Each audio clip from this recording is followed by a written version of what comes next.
Alright, so I got into a little fender bender with, with the RSX here, actually in the driveway. I was backing up. I told my kids a million times, do not distract me while I'm backing up.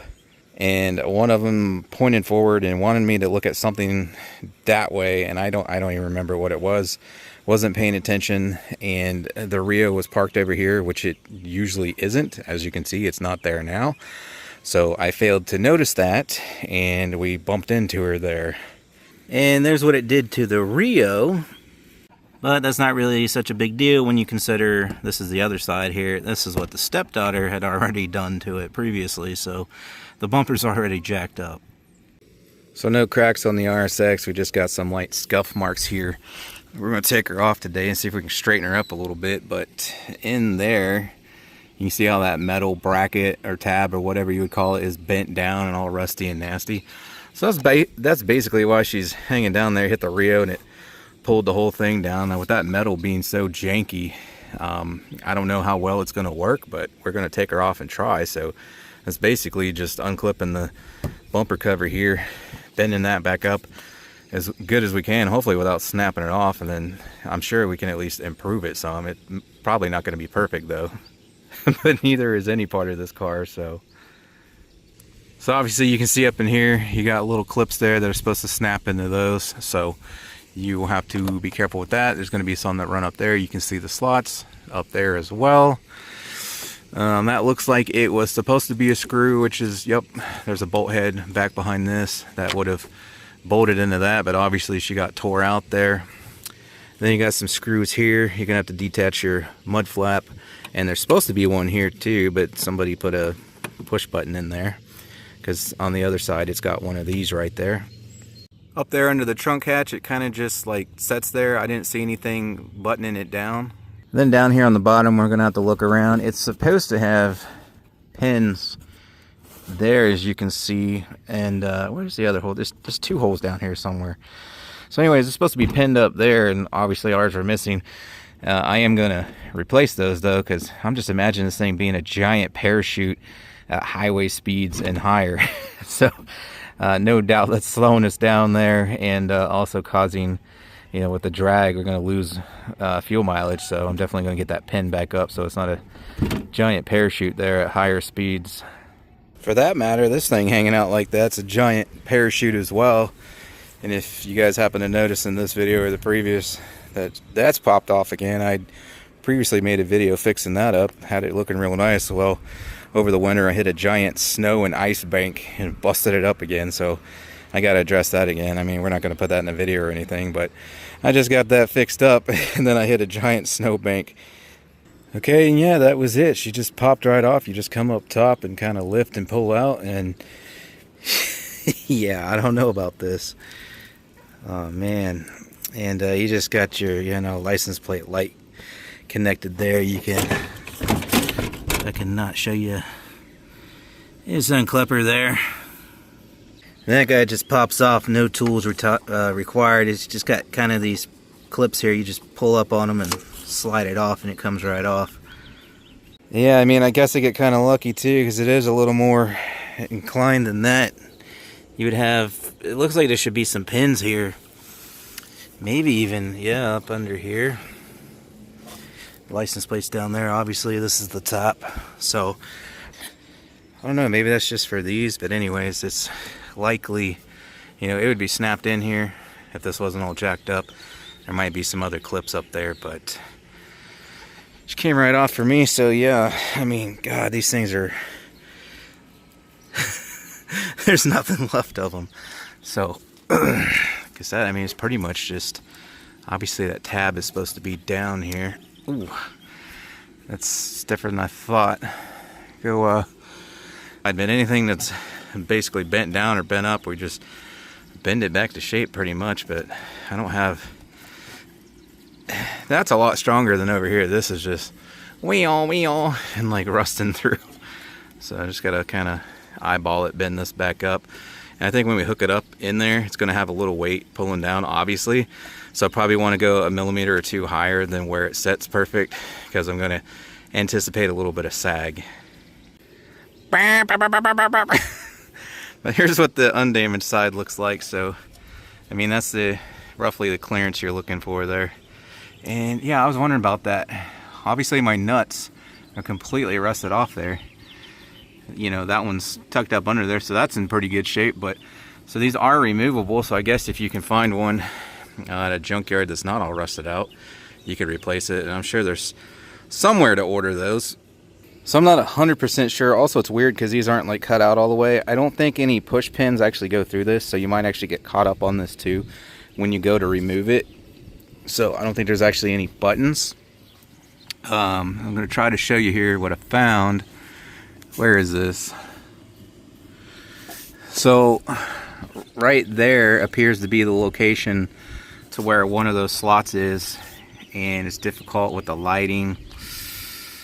I can't really get it for you guys, but there's like a little tiny metal tab, just a few millimeters wide. It looks like there's two prongs sticking up there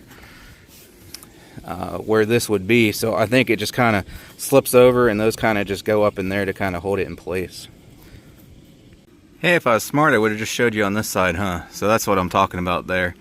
I think that's where those half moon things, they just kind of slide up over it, and then you just got that little tab kind of sticking up there that hooks into it. So I don't think there's actually any push pins that go up through any of that. Maybe right there. I got these bent back down. This one was bent up slightly. That one was obviously bent up a ton. You guys saw that in the beginning of the video. You can just compare to the other side, but I mean, basically they just kind of flush like that, come out. You know, they stick up a little bit so your bumper cover can slide up under them, but that's about what you're looking at getting at there if yours was bent up like mine. I'm not sure if it would apply for everyone, but I would say for me at least, it'd be better to have it a little too tight than a little too loose. Because a little too loose by even a millimeter, it's not gonna, like, you know, want to hook onto your plastic and, you know, hold it with pressure. Whereas if you get it a millimeter too far down, you can always shove that in there, and then it'll expand as necessary as you shove the plastic in. Because if it's too loose, you're just gonna have your bumper wanting to hang off there because it's not gonna hold it properly. Yeah, it's kind of the problem I figured I was gonna run into. Like I said, you can remove it there.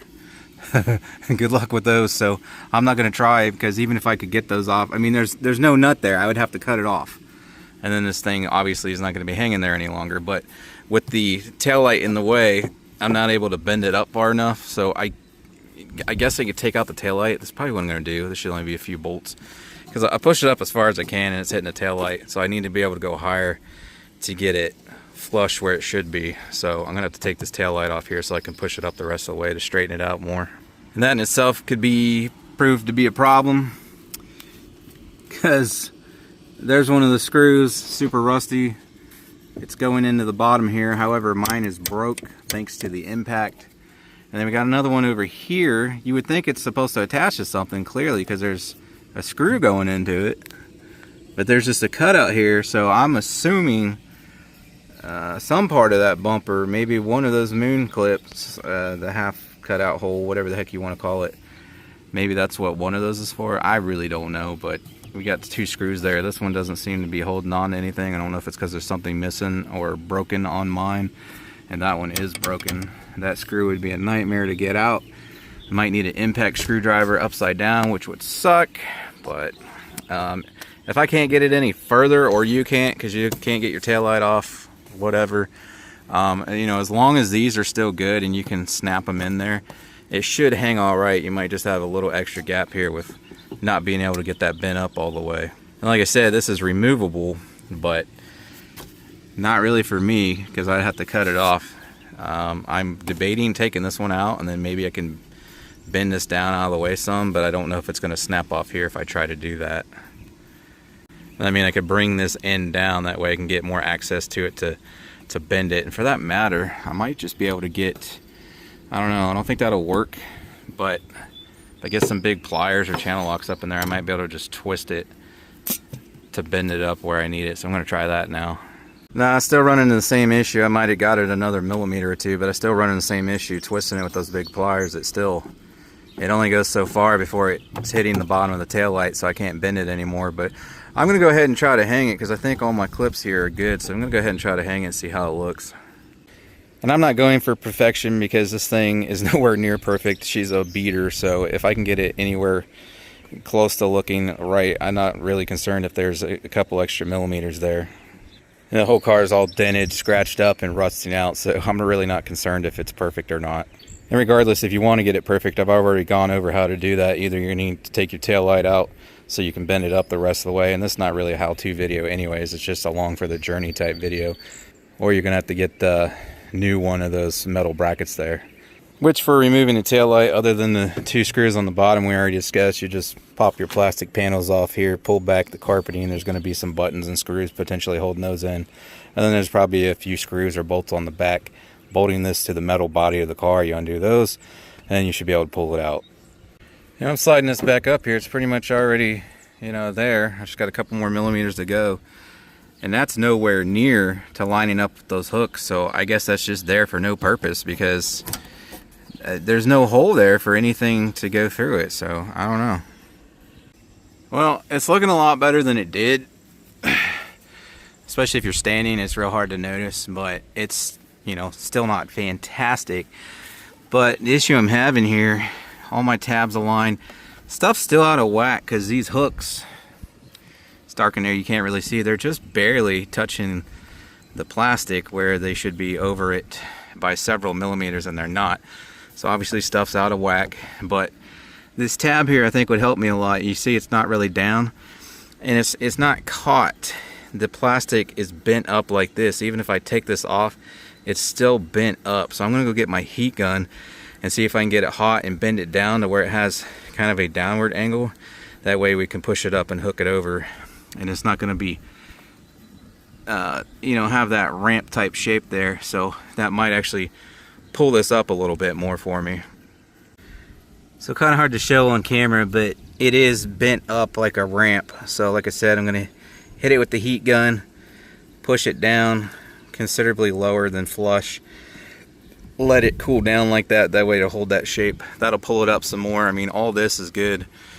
Like I said, having this up all the way is gonna bring it up more, obviously. So I'm gonna go ahead and take this tail light out too, and we'll do that, get it out of the way so I can push that up the rest of the way. So for that piece, it's got these little plastic pieces here. I just pulled it up, popped the clip out, and slide it back while I'm holding it up. This one, it's still down here in the plastic instead of being left behind. So just pull that out of the way some. And then, you know, it's hard to tell again with this car missing so many things that are supposed to be there, what you guys might run into that I don't. This looks like it just kind of bends and pops in there. It's got tabs, you just fold them under. It's going to give you access to your light bulb there. I probably need to pull more of this away though to get to everything. So let's see.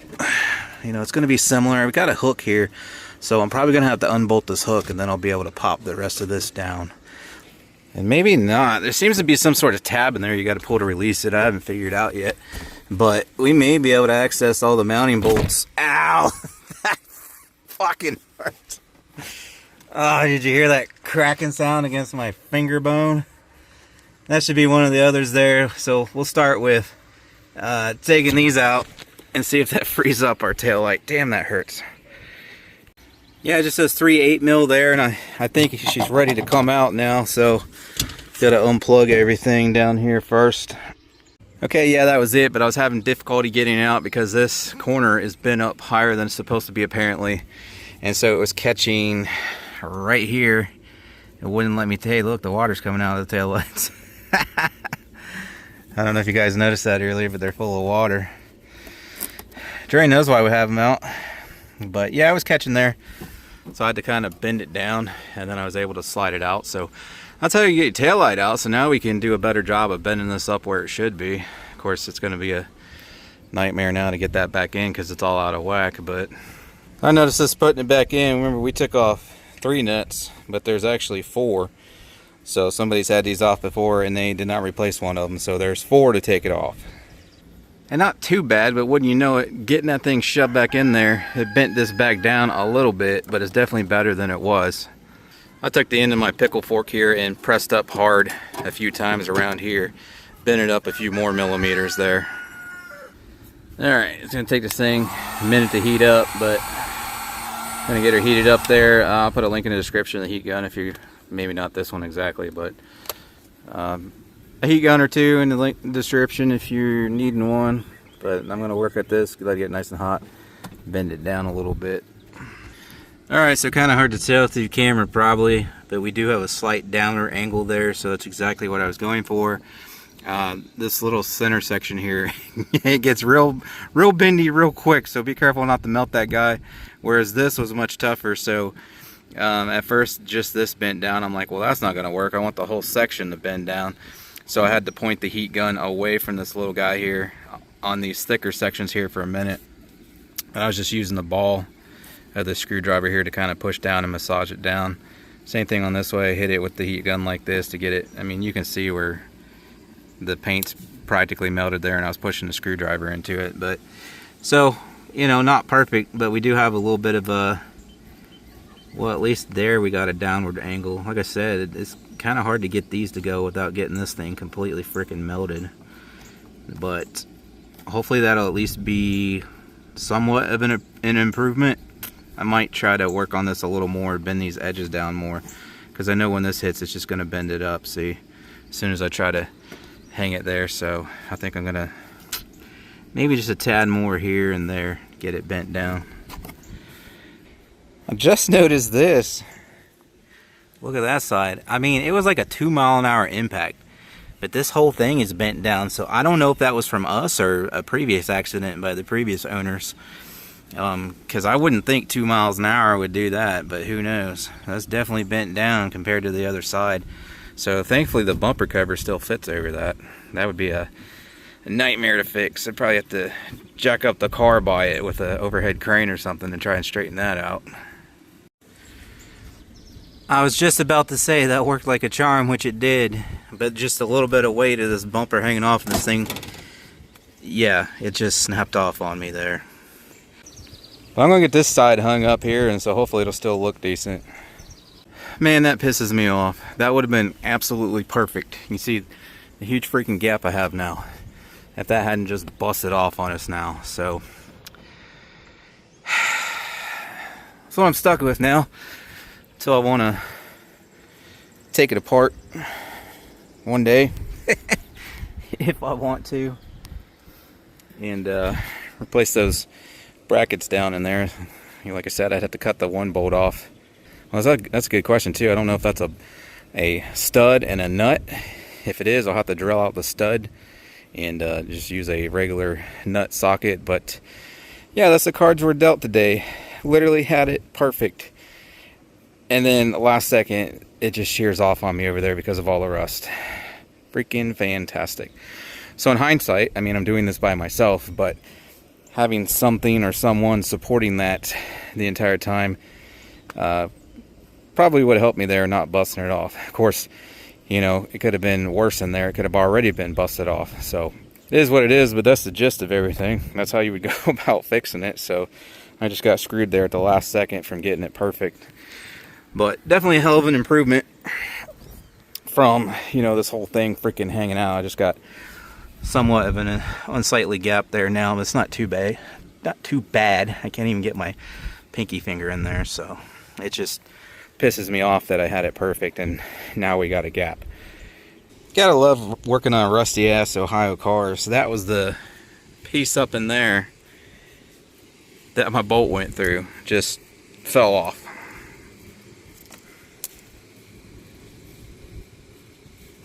No doubt due to this, it's been rusting away for years. Like I said, this thing's a rust bucket, so I'm not worried about perfection per se. So I got all the sides buttoned up. I'm going to put those pins in the bottom there so I don't have a plastic parachute, which at this point would probably just rip the whole thing completely off going down the road with half the hardware missing and everything rusting and falling off. So I mean, at least it looks a hell of a lot better than it did, right? But if you made it clear to the end of this really tedious, boring video, I really appreciate you. And I hope to catch you on the next one. As always, kits like these come in extremely handy. I've used these so much and so many different ones on the Eclipse and the RSX now. It's crazy. I don't know what I ever did before I had one of these kits. So I'll try to link in the description to one that's a pretty decent set there like mine is.